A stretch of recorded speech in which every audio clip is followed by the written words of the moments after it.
Yo, what's up guys? It's Noah here, and in today's video, we're going to be talking through some player props I like on Prizepicks for today's NBA slate on Wednesday, March the 12th. We've got a 9-game slate for Wednesday, guys, and I've got 3 early player props that I do like for this slate. Taking a first look at the board on Tuesday night, recording this video the night before, got 3 early plays I like from what's available on the board right now. We only have props up for 3 games, 3 of the 9 games today, but still, again, was able to find 3 plays I liked. And as always, we're going to break down these plays. We're going to share why I like them. Now, before we do get started, make sure that you guys hit that like button down below. If you do enjoy these Prizepicks videos, make sure to hit that subscribe button as well. And if you guys are new to the channel, and if you are new to Prizepicks, go sign up for Prizepicks and use promo code NOAH. When you sign up for Prizepicks with my promo code, and place your first lineup, you'll get $50 in promo funds instantly added to your account. Make sure to check out Prizepicks if you have not yet.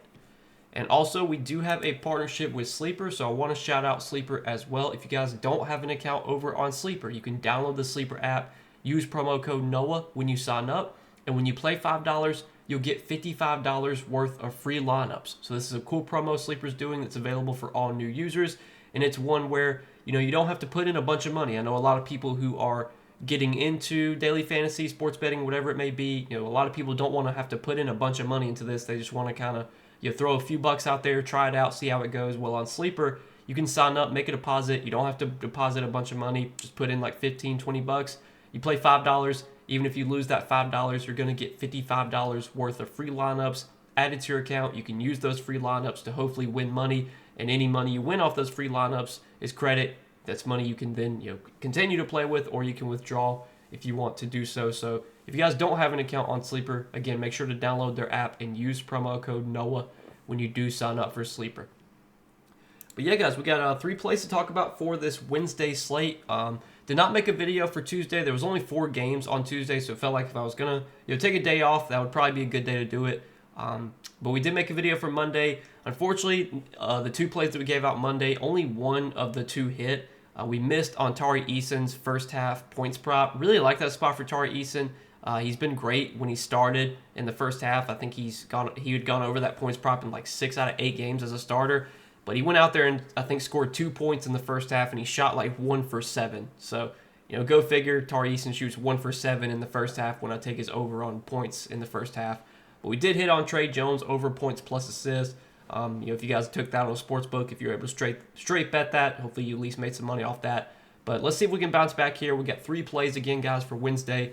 Let's talk through these 3 plays. So the first prop that I like for Wednesday is going to be a points prop, and we're going to take Derek White for more than 15.5 points. So it's worth noting coming into this game, the Celtics do have some guys questionable on their injury report. So Jason Tatum is questionable for this game. He's been out. I think he sat out their last game against Utah. I'm assuming that was kind of just like management. It was a game against Utah that they were most likely, going to win. Actually, it was a competitive game, but felt like a good spot for them to rest Tatum. Would assume Tatum's going to be back tonight. I think it's pretty likely he plays, but it is worth noting he's at least listed as questionable on the injury report. And then Kristaps Porzingis was originally listed as doubtful, but then he got upgraded to questionable. So we don't know if Porzingis is going to play here. Porzingis has been out for a while. He's been out since like late February. He's been out like almost 2 weeks. So we'll see if Porzingis comes back. Either way, I think this is a really good spot for Derek White. Now, the Thunder defensively are obviously great. They've been one of the best, if not the best, defensive team this season. But where the Thunder do struggle is they will give up a lot of catch and shoot shots. And that sets up perfectly for Derek White, because Derek White's a guy who does a lot of his scoring off ball. He's not really a ball dominant player in this offense. When he plays alongside Jaylen Brown and Jason Tatum, he plays more off ball. And that's where the Thunder give up scoring, is to off ball shooters, because for one, they have great on ball defenders. Lou Dort, Alex Caruso, Cason Wallace. These guys can all defend very well. Defend especially on ball. Ball handlers typically struggle against OKC. Also, OKC is one of the best teams at limiting points in the paint. OKC packs the paint incredibly well. They limit points around the paint and in the rim or at the rim. So the way to beat this OKC team is by taking jump shots, taking 3-point shots, especially catch and shoot threes, and that sets up very well for Derek White, who this season, if you look at the Celtics roster, Him and Porzingis have been the two guys that have led this team in catch and shoot points. Derek White has led the team in catch and shoot three-pointers made per game. The OKC this season, they're giving up the highest catch and shoot frequency from three. So they give up the most catch and shoot three-point, highest percentage of catch and shoot threes. So this is a really, really good spot for Derek White. I think this is a matchup that sets up really well for him for how he scores the basketball. And if you look, when these teams did play earlier this season, Derek White, he did go under this line. He only had 11 points, but he shot the ball terribly in that game. He shot 4 for 13 from the field. He shot 2 for 11 from three. That just kind of shows you that the matchup, again, set up well for him to get up a lot of three-point attempts. I don't think we have a three-point attempts or three-pointers made line on Derek White, so his three-pointers line is set at 3.5. Like, you could look at taking the over on that, but honestly, I feel better about 15.5 points. I would think Derek White's probably good to make a couple layups too, maybe a couple twos, maybe get some free throws. But you would think if he makes 4 threes, he probably goes over this points prop. But that just shows you, the books are expecting Derek White to be getting up a lot of three-point attempts here. And last time they played OKC, he took 13 shots, and 11 of those 13 shots were three-point attempts. So that just kind of goes to show you that this matchup plays very well for how Derek White likes to score. I like him for more than 15.5 points here. And there's even some added upside that maybe Kristaps Porzingis sits, maybe Jason Tatum sits, which would give White an even bigger role, even more usage, more opportunity to score the ball. But like that is our first prop for this game, or for this slate, I should say. Next prop we're going to take a look at is going to be a PRA prop. So we're going to take Scottie Barnes for less than 35.5 PRA. So if you look at Scottie Barnes' game log, for what it's worth, doesn't mean much, but for what it's worth, he has gone under this line in 4 of his last 5 games. Now, it is worth noting that the Raptors are going to be coming into this game a little bit shorthanded. So Emmanuel Quickley has already been ruled out for this game. RJ Barrett has been ruled out for this game as well. The Raptors have clearly been tanking. Like, if you follow the NBA somewhat closely, you can just tell that the Raptors are tanking. They're pretty much resting. They're like alternating rest days for their starters. So like RJ Barrett and Quickley are sitting this game. Scottie Barnes and Pirtle will probably sit their next game. Maybe someone, maybe Barrett sits the game after that. Like, they're clearly not really trying to win games right now. And you could actually take a look at how they're playing these games, especially late in the games lately. They have been clearly tanking. Like, it's not even, they're not even trying to hide it at this point. If you look at their last 4 games, they have pretty much been sitting their starters in the fourth quarter their last 4 games. And it's hard to say what teams are going to do, what coaches are going to do. We can't really go into the minds of these coaches. But we now have a 4-game sample, 4 games in a row, where the Raptors have benched their starters in the fourth quarter. So if you look at the game on March 4th against Orlando, in that game, Scottie Barnes played, in terms of minutes total, I think he played like 28 minutes, I believe. I'm going to take a look just to confirm.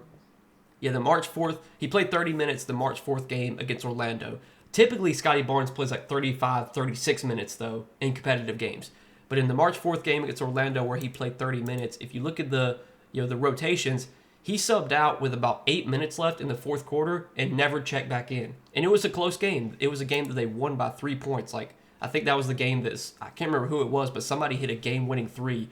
But clearly the Raptors were not trying to win that game because they had Scottie Barnes on the bench when it was a competitive game. The game after that against Utah, he did get up to 32 minutes, but even in the game against Utah, they were kind of running some weird rotations. Like, they subbed him out with 9 minutes left in the fourth quarter, and they didn't bring him back in until there was like 5 minutes left. Like, they were clearly, limiting his minutes late in the game. He still got up to 32 minutes, but he wasn't playing like huge minutes. Emmanuel Quickley in that game only played 29 minutes, so clearly, like, they were not trying to play these guys big minutes.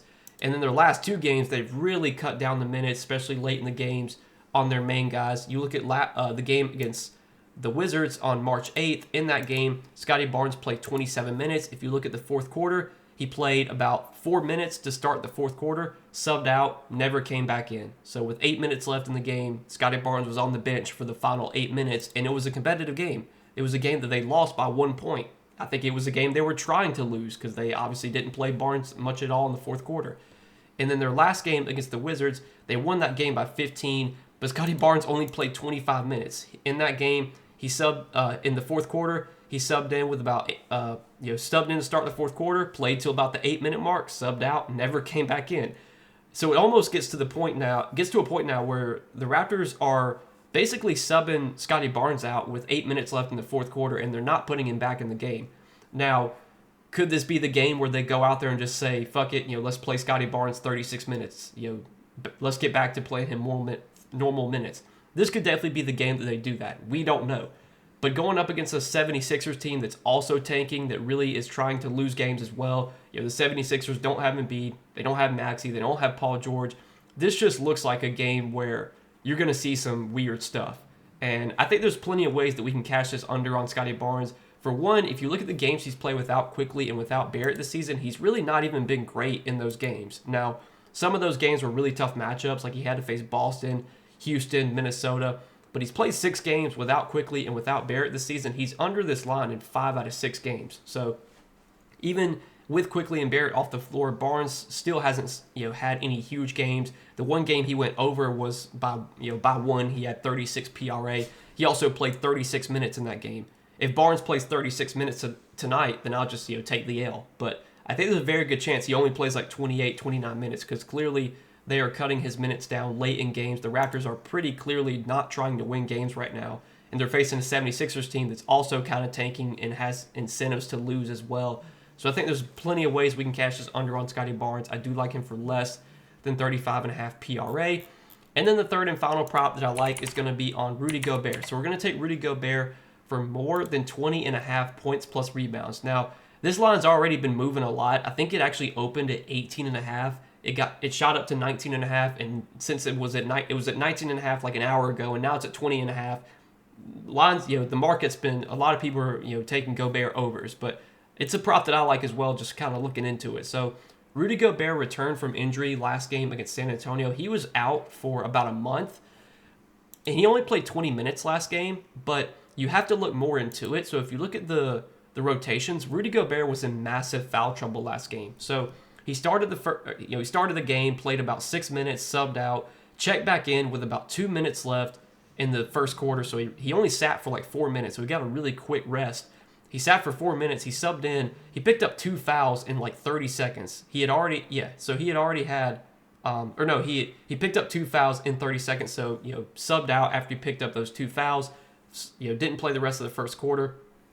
And then I think so he picked up those 2 fouls and he subbed out, and then he didn't play at all in the second quarter. So I think foul trouble, or excuse me, no, I'm mistaken. He did have a foul in his first stint. That was his 3rd foul. So I was wrong there. So he picked up a foul about 3 minutes into the game. So he had 1 foul, and then he subbed out, came back in with about 2 minutes left, I want to say. 2 minutes left in the first quarter, picked up 2 fouls in 30 seconds. So at that point, he had 3 fouls in the first quarter. So Gobert had 3 fouls in the first quarter, and that basically put him on the bench for the entire second quarter. They didn't play him at all in the second quarter because he had 3 fouls.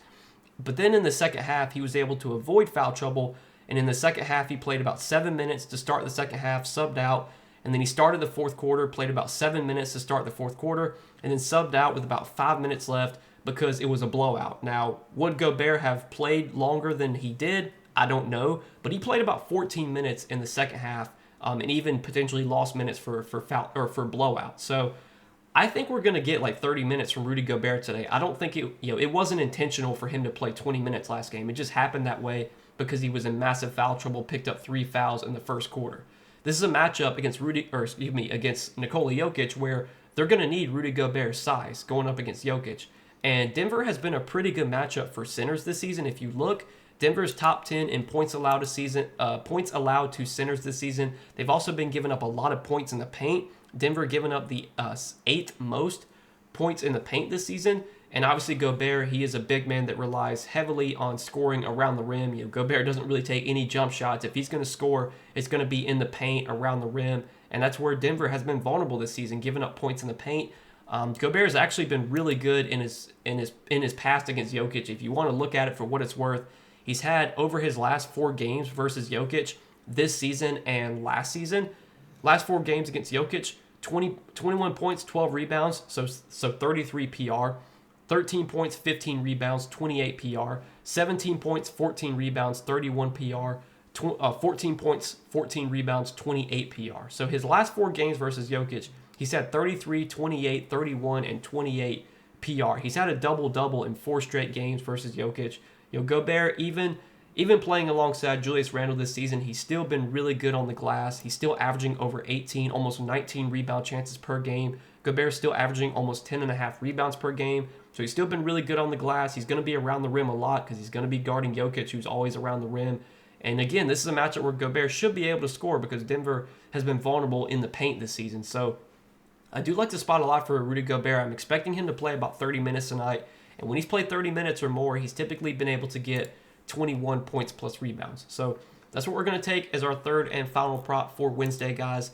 And yeah, these are 3 early props, guys, that I'm liking for this slate on Wednesday. As always, appreciate you guys watching these Prizepicks videos. If you do enjoy the content that I put out here on YouTube, make sure that you guys hit that like button down below. Also hit that subscribe button if you have not yet. And if you guys are new to Prizepicks, if you don't have a Prizepicks account, go sign up and use that promo code NOAH. When you do sign up, when you sign up for Prizepicks with my promo code and place your first $5 lineup, you'll get $50 in promo funds instantly added to your account. So check out Prizepicks if you have not yet. But good luck tonight, guys. Thanks for watching as always. Appreciate your support. See you guys in the next video.